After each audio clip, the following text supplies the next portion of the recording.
Kami cakap bahasa Einstein mix with bahasa tokek dan kadang-kadang bahasa yang kami sendiri yang tak faham. Kitchen Talks yang disukai ramai anti sampai masak ikan masin perah limau dan lada. Produced by Net. This is Kinabalu Podcast. Baik, podcast ini dibawakan khas kepada anda oleh the Third Global Agritech Summit 2024. Come and join us this upcoming in the 9th of October at Sabah International Convention Center SICC for an amazing event in celebration with the future of agriculture. Di sini ni di Global Agritech 2024 ni akan memberikan anda all scope of angles to upscale opportunities in the future of making agriculture more profitable, more productive, more sustainable to the era of modernization sesuai mengikut cabang bidang perdagangan anda. Ya, bukan itu sahaja. For these 2 days kita akan dihujani dengan conference Q&A sessions, bual bicara daripada panel-panel terkemuka, negara khas buat semua yang hadir. Tidak lupa juga kita ada booth-booth yang sangat padat dengan pameran serta knowledge yang tersedia oleh para peserta pameran di Gates 2024. Dan kita ada showcase, demonstrasi dan peluang meluaskan networking kita antara satu pengusaha ke pengusaha yang lain. Jadi jangan lepaskan peluang ini dengan mendaftar penyertaan anda sekarang juga. Untuk mengetahui lebih lanjut lagi, terus saja layari www.globalagritechsummit.com atau email mereka di info@globalagritechsummit.com, dan anda juga boleh direct WhatsApp mereka di 012-335-5067. Pangkis Pingo koluma, aku masih memyako. Pingo korungai, pingo koluma, aku masih memyako. Pingo korungai,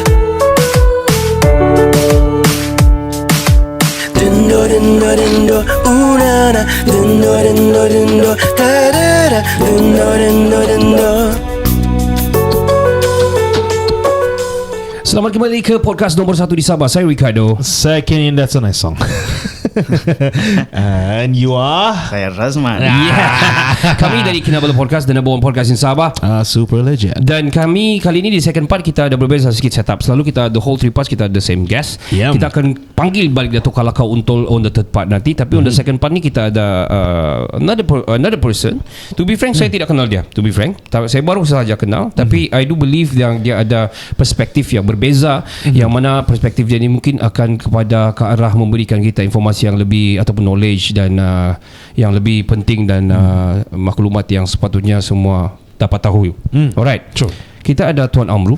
So Tuan Amru ini adalah serba sedikit, Tuan Amru ini adalah bekas ataupun senior official officer di police department last time di Sabah. Dan selepas satu ketika dulu dan juga selepas tu dia bekerja dengan Petronas. So dia handling a few regional jugalah, kira quite big juga. Nanti kita minta dia belanja lah. Satu ketika dulu. Jadi Tuan Amru, what should we address you? Tuan Amru atau macam mana? Just call me Uncle Amru. Uncle Amru. Uncle Amru. Uncle Roger. Okay. Lawan Uncle Roger. Yeah. Uncle Amru. Uncle Amru. If I have to ask you ataupun orang mau tanya, what are you? Who are you? What will you explain to everybody? In terms of my personal. Yeah. Who are you? Who am I? Who are you? Saya dari Ranau. Okay. I'm from Ranau. Patutlah putih. Orang Ranau semua putih-putih. Betul. Saya dari Ranau. Alright. Dusun from Ranau. Baik. Dusun Muslims. And hari ini menetap di Kota Kinabalu. Tapi juga selalu kembali ke Ranau. Karena orang Ranau ini mesti balik kampung. Betul. Akar saya dari Ranau. So saya pikir itu untuk saya lah. I see. Wah, sangat humble dia punya introduction lah. Patut cakap saya dulu bekas polis, saya dulu bekas kan. Bukan sesiapa-siapa. Sangat humble. Anyway, Uncle Amru, kita juga ada Razman Durhan sini. Razman Durhan, saya sudah intro di awal-awal, kita tidak perlu intro banyak sangat. Tapi I do believe dia ada juga perspektif dia tersendiri dari segi umur dia lah. Betul. Dia baru 20 berapa tu bro sekarang? 25 kau tengok. I feel so old now. I still feel young. Okay. I'm just 30 lah. Good for you lah. Uncle Amru, do you support the union of a local bloc party in Sabah working closely with the federal? Yes. Okey. Saya bersama dengan semangat ini. Okey. Ada beberapa perkara yang saya pikir menyebabkan kita harus berada dalam blok ini. Pertama sekali kita melihat blok ini terdiri daripada blok politik Sabah. Baik. PBS, STAH, apa lagi? PBS, USNO. Aha. Warisan blok, Okey. warisan. Warisan. Dan semua ini mempunyai presiden parti masing-masing. Baik. Betul? Dan blok daripada datang dari seberang ini PKR, UMNO, DAP dan juga mungkin ada lagi beberapa parti lain. Mereka juga mempunyai ketua parti di Sabah yang kita panggil kebanyakannya mungkin kita macam PKR jadi panggil pengurusi Majlis Pimpinan Negeri. Okey. Tapi Cabang lah, parti cabang. ini di Okey. cabang bahagian Sabah ini, Sabah chapter. Tapi mereka dikuasai oleh federal. Baik. Mereka ada presiden sendiri. Okey, presiden sendiri. Dan bezanya ialah figura-figura ini besok jika mereka menang dalam pilihan raya, mereka ini akan jadi orang penting. Okey. Majlis pimpinan, pengurusi pimpinan negeri ini PKR ataupun juga mungkin UMNO, jika parti ini menang, mereka lah yang akan jadi mungkin boleh jadi ketua menteri ataupun juga sekurang-kurangnya menjadi menteri kabinet. Okey. Okey, soalnya adakah mereka bebas untuk membuat keputusan? Baik. Karena mereka ini bukan presiden parti. Okey. Mereka hanyalah ketua parti masing-masing di Sabah. Baik. Jadi yang kalau kita berbalik kepada perlembagaan, mereka ini parti ini kalau saya melihat parti ini menguasai kerjaan. You have to understand that. Alright. Di Malaysia ini begitulah keadaannya. Parti menguasai kerjaan karena segala-galanya nanti, dasar itu nanti, polisi itu nanti, banyak ditentukan oleh parti. Parti dulu yang tentukan, barulah dibawa kepada kerjaan. Okey. Ini yang berlaku di Malaysia ini. Okey. Dan saya pikir ada juga orang tak faham ni. Okey. So, ini dulu yang perkara asas yang kita harus pahami. Baik, Uncle Amru. Okey. Saya pergi Gen Z sikit, 25 tahun punya. Do you believe, Razman, there's offering yang berlaku dalam pembentukan siapa yang akan memegang kawasan apa ni? Memegang itu, memegang ini, jawatan ini dan itu. Kau rasa ini berlaku? Saya offer kau jadi ini, tapi kau kena masuk di coalition kami. Kau rasa what do you take on that, Razman? Maksudnya benda tu possible atau tidak ke ataupun Ya, ya. So I think benda-benda begitu tidak mustahil untuk berlaku. Okey. Sebab ialah dalam kita menarik seseorang untuk ke dalam Kita mesti offer something. Kita offer something. For sure ada sebab. Okay. Mungkin dia lebih kepada untuk mempengaruhi keputusan dan Okay. sebagainya. Dan pada saya yes, benda tu possible untuk berlaku. Playing safe lagi Saudara Azman. Tapi okay, this offering ni, benda-benda begini, sejauh manakah kita punya kekuatan diri kita ni untuk tidak menjadi reality stigma yang mana yang apabila kita macam mana kita kuat sama Sabah, at the end of the day, Ricardo, you stand, you won there, you go for our coalition, and I give you one big position, you handle this one, so you'll be okay with us. What do you think on that? So it's quite hard to answer. Adakah soalan saya sendiri, tapi saya rasa kau faham maksud saya. Kau rasa kita perlu mengekang the possibilities yang sebegini untuk upcoming DUN ini? Yeah, for sure. That's why di dalam mungkin DUN pun sebelum ni sudah pernah bersidang. Dia sudah meletakkan, maksudnya kita ada ketua lompat parti. Okay. So maksudnya segala bentuk pelompatan ini tidak berlaku lagi pada masa akan datang. So dalam satu view pula, mungkin saya boleh saya nampak, boleh saya capture kan. Bila maksudnya banyak berlaku lompatan dan sebagainya, dia menyebabkan kita kekurangan dari sudut kebulatan dalam suara itulah. Okay. So bila tiada kebulatan dalam kita membentuk satu suara, dia akan menyebabkan kita punya macam tersebutlah bargaining power kita tu berkurang. So dia punya konteks berbeza bila kita macam contoh kita di dalam satu parti parti yang sama. Macam contoh mungkin kalau mungkin disebut tadi PKR, contoh kita ambil satu contoh lah. PKR kan sekarang mungkin kerajaan dan mungkin dia ada cabang di negeri Sabah. So bila dia di bawah parti yang sama, dia punya variety untuk suara tu mungkin sedikit berkurang. Tapi bila kita macam contoh dia datang daripada entiti yang berbeza, macam contoh kita daripada blok Sabah dan kita ada parti daripada Semenanjung, so dia boleh kita menyebabkan kita ada sedikit mungkin berlaku I agree to disagree, something like that. Sebab kita kita datang daripada entiti yang berbeza. Tapi bila kita datang daripada entiti yang sama, for sure kita akan berfokus kepada satu pandangan. Maksudnya kita bergantung dengan priorities masa, something like that. So agree, and I add on sebelum I ask Uncle Amru pasal the selfishness of people ni kadang-kadang, especially leaders, when they got offered, bila diorang kena offer something macam mana, how truthful for you, diorang bilang the king is power, diorang cakap the king is power, the government, no. When? The money, the cash is king is cash, something like that lah. yeah. Sometimes like that. Allegedly, we don't know. Kita boleh got cancelled by saying so. We don't know. Not just cancelled, man. We can get arrested for this. do you agree, Uncle Amru? You rasa kita, kalau kita mau form a union block party ni, kita put aside, we need to put aside, these leaders need to put aside all these offerings and everything, because dorang akan dapat lebih apabila dorang united. Saya setuju. What do you think? Closer to the mic, Uncle. Saya setuju. Tapi sebelum itu saya ingin jelaskan sesuatu yang menyambung apa yang Razman katakan tadi. Baik. Okay. Siapa sebenarnya mereka yang memegang jawatan sebagai pengurusi majlis pimpinan negeri parti-parti dari Semenanjung ini? Siapa mereka ini? Okay. Mereka ini sebenarnya adalah orang-orang yang dilantik. Dilantik oleh presiden parti. Baik. Bukan saya yang kata. By hierarchy. Bukan, itu lantikan itu ada dalam perlembagaan PKR, ada dalam pengelolaan UMNO. Baik. Mereka ini dilantik. Bermana apabila dia dilantik, apakah dia bebas untuk membuat keputusan? Itu soalnya. Dan ini bukan saya kata, tapi itu adalah tertera dalam perundangan kita. PKR. Okey. Bayangkan, kamu seorang yang telah dilantik oleh master kamu, jauh di Kuala Lumpur sana. Bukankah kita oblige dengan kehendaknya? Kau tak ikut apa dia kehendaki, apa yang dia mau, ada kemungkinan besar mereka akan cari orang lain.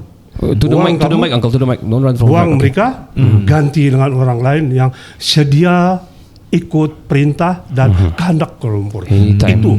Tadi dalam perlembagaan PKR itu, PKR dan saya percaya juga perlembagaan parti-parti lain juga tertera seperti itu, di mana ketua parti-parti Semenanjung di Sabah ini ada dilantik oleh presiden parti. Dan apa di sebaliknya yang tersirat daripada lantikan ini? Apa yang tersembunyi di sebalik lantikan ini? Ini yang biasanya kita rakyat di Sabah ini mungkin kurang prihatin mengenai perkara ini. Bayangkan kamu dilantik, kan? Jadi kamu mesti ikut apa yang dia mau. Your master is in Kuala Lumpur. Ini yang berlaku. Dan bayangkan, saya katakan di awal tadi, orang-orang ini nanti akan jadi orang-orang penting sekiranya parti mereka menang. True. Majlis pimpinan ini ataupun pengurusi pimpinan ini akan jadi ketua menteri. Itu yang berlaku dalam zaman UMNO dulu, whereby Tan Sri Musa dia pengurusi majlis pimpinan UMNO Sabah, dia jadi dilantik sebagai ketua menteri. Baik. Walaupun dia orang Sabah, tapi akhirnya dia akan merujuk juga dengan Kuala Lumpur. Ini yang berlaku. Betul. Jadi inilah sebabnya tadi Datuk Kelakau pun sudah mengatakan perkara ini. Anak muda ini pun sudah menyatakan, tapi mereka tidak rujuk dalam perlembagaan. Jadi ini sebenarnya yang berlaku. Okay. Kenapa Presiden UMNO itu kata, kamu apapun kamu boleh buat di Sabah, tapi akhirnya Kuala Lumpur juga yang memutuskannya. The politik kami pegang, dia cakap begitu. Karena ini ada di sini. That's why saya cakap tadi hierarchy. Because kita ada hierarchy yang kita follow. Begitu. So mungkin leaders ini. Satu lagi yang perlu dikongsikan. negeri ini juga kalau dalam PKR, saya rasa begitu juga dengan parti-parti dari Semenanjung ini, mereka ini mempunyai majlis pimpinan peringkat negeri. Tapi majlis pimpinan peringkat negeri ini hanya bermesyuarat dan keputusannya bukan mereka. Apa yang mereka putuskan akan diangkat kepada majlis pimpinan pusat. Baik. Pimpinan pusat. Jadi kalau kita lihat perlembagaan PKR itu ya, kalau saya tidak Banyak silap, membahasakan PKR, Puan. Terlalu banyak membahasakan PKR sini. kalau saya gunakan UMNO dan sebagainya panjang. Okey. Jadi bila saya anggap PKR ini bermakna ini merujuk kepada parti-parti lain juga. Jadi maksud saya, Ada grudge kah? bukan karena Tidak? saya musuh Okey. PKR. Okey. Saya tidak ada keras dengan PKR. Okey. Saya pernah bertanding atas tiket PKR satu Okey. ketika dulu. Okey. Saya paham apa. Alright, Sebab alright. saya banyak bercakap mengenai PKR. Okey. Kita Okey. punya PMX dulu, right. Okey. Majlis Pimpinan Pusat PKR sebagai contoh ya, mungkin juga UMNO begitu. Kalau saya tidak silap, terdiri daripada 93 orang. Okey. Majlis Pimpinan Pusat, mereka inilah yang berkuasa untuk membuat segala keputusan. To the mic, sir. Mereka inilah yang berkuasa untuk membuat segala keputusan. Bukan saya kata, balik kepada perlembagaan itu sendiri. Baik. Balik kepada perlembagaan itu. Mereka inilah yang membuat keputusan. Bukan PKR negeri. Keputusan PKR negeri akan diangkat ke Majlis Pimpinan Pusat. Berapa orang, soalnya berapa orang dari Sabah yang duduk dalam Majlis Pimpinan Pusat ini? Baik. Daripada 93 orang. Saya rasa lah, I'm wrong, tidak lebih daripada 4 atau 5 orang. Mampukah 5 orang, 4 orang ini berdepan dengan mereka yang 80 lebih orang. 80 lebih orang di Semenanjung, kan? Yang 4 orang ini pengurusi pimpinan negeri yang dilantik itu, dan ada satu lagi naib presiden. Naib presiden, tapi naib presiden ini sama ada dari Sabah atau daripada Sarawak. Tapi ketika ini saya naib presiden ini dilantik oleh presiden daripada Sabah, 2 orang, dan ada 2 atau 3 lagi yang menang dalam pemilihan parti. Ini saja daripada 93 orang. Jadi bagaimana orang ini boleh membawa suara Sabah yang kritikal ini? Contohnya persoalan mengenai minyak kita, soal mengenai revenue kita yang 40%. MS63. MS63. Betul. Ya? Bagaimana mereka mengangkat perkara ini ke peringkat pusat? Tidak boleh, sukar. Karena limitasi ya. Ya. Maka itu sebabnya orang Sabah ini harus paham mengenai keadaan ini. Kenapa kita mesti berada dalam lokal parti? Buruk-buruk pun, kecil-kecil pun lokal parti ini, macam yang anak muda ini katakan tadi, keputusan mereka bikin sendiri. betul. Tidak payah rujuk-rujuk. Bersabar tuanku, sabar. Saya Tuan marah Uncle, ini karena jangan ini. marah. Uncle Amru, saya mau tanya orang kenapa Buddha pula. Do you agree, Man? The power is actually, kalau ikut betul yang memegang, JRS sedang memegang kita sekarang di Sabah, diorang ada boleh menentukan hala tuju yang union inilah. Oh, agree to that kah? So maksud dia Dato' Haji memegang satu mohor yang agak besar untuk memastikan sama ada hala tuju union block party ini terjadi ataupun tidak. I think bila sebut pasal membuat keputusan, Okay. so the incumbent government now is for sure Datuk Seri Haji J lah kan. Okay.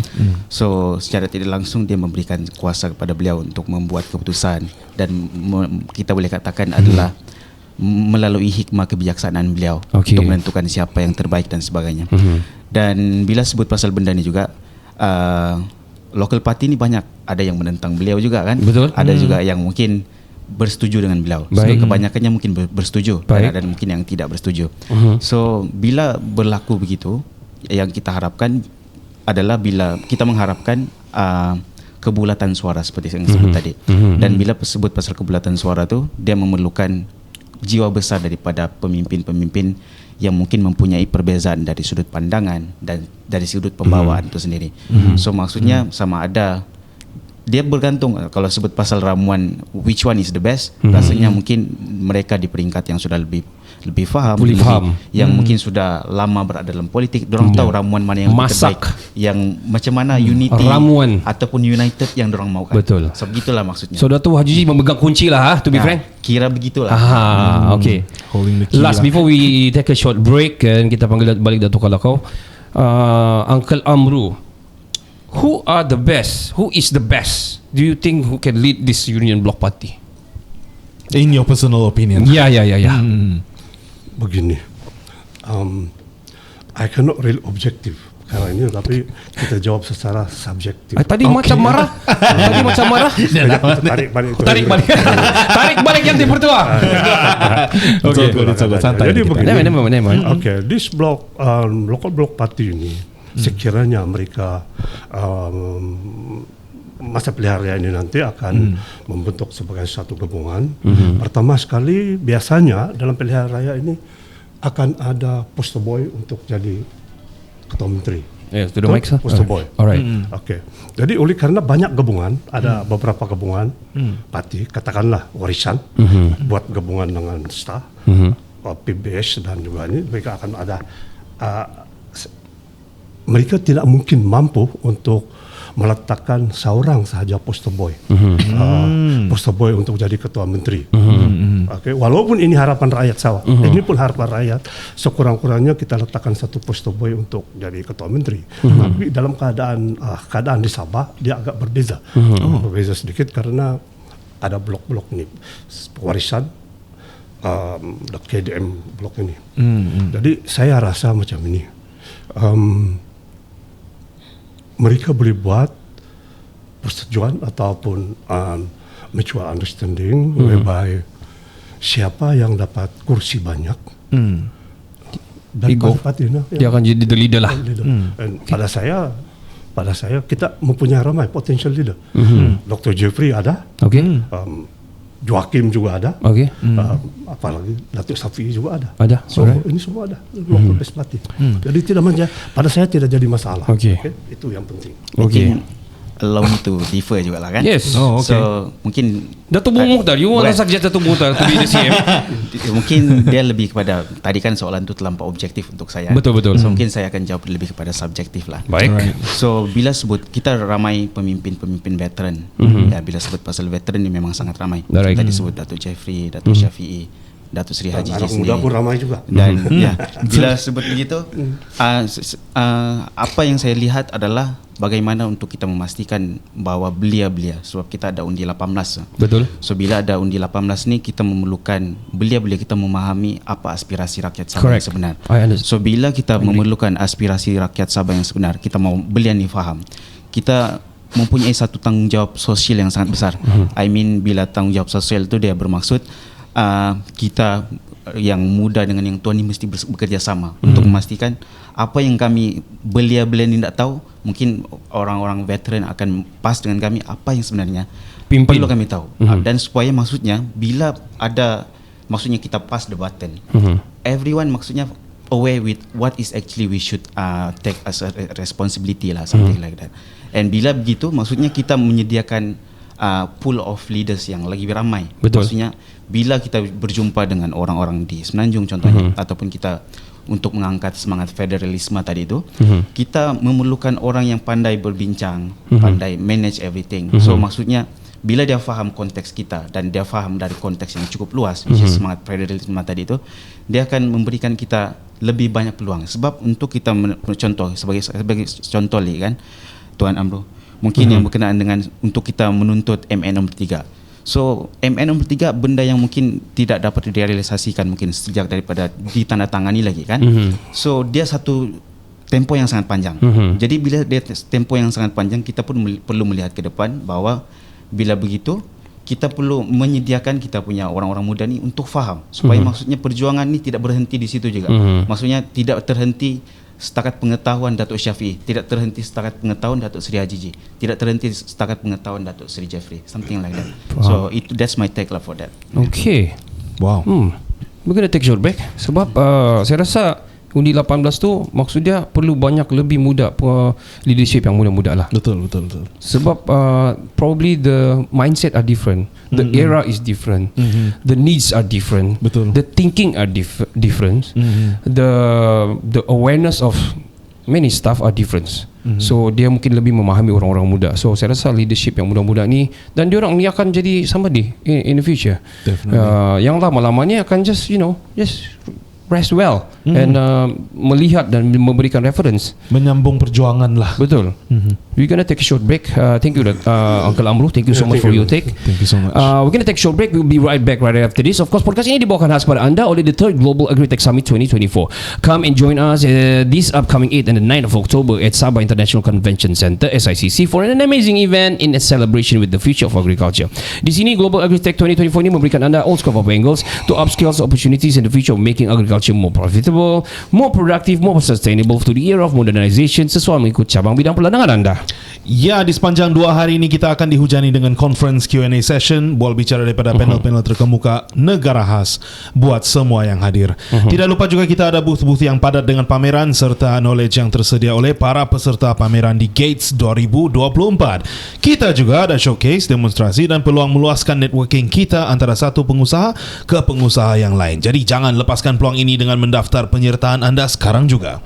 Untuk mengetahui lebih lanjut lagi, terus saja layari www.globalagritechsummit.com atau email mereka di info@globalagritechsummit.com, dan anda juga boleh direct WhatsApp mereka di 012-335-5067. Jangan ke mana-mana, kita akan kembali bercerita tentang local block Union Party ini sebentar saja lagi.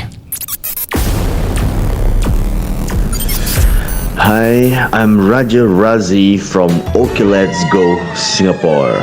You are listening to the #1 podcast in Sabah, Kinabalu Podcast.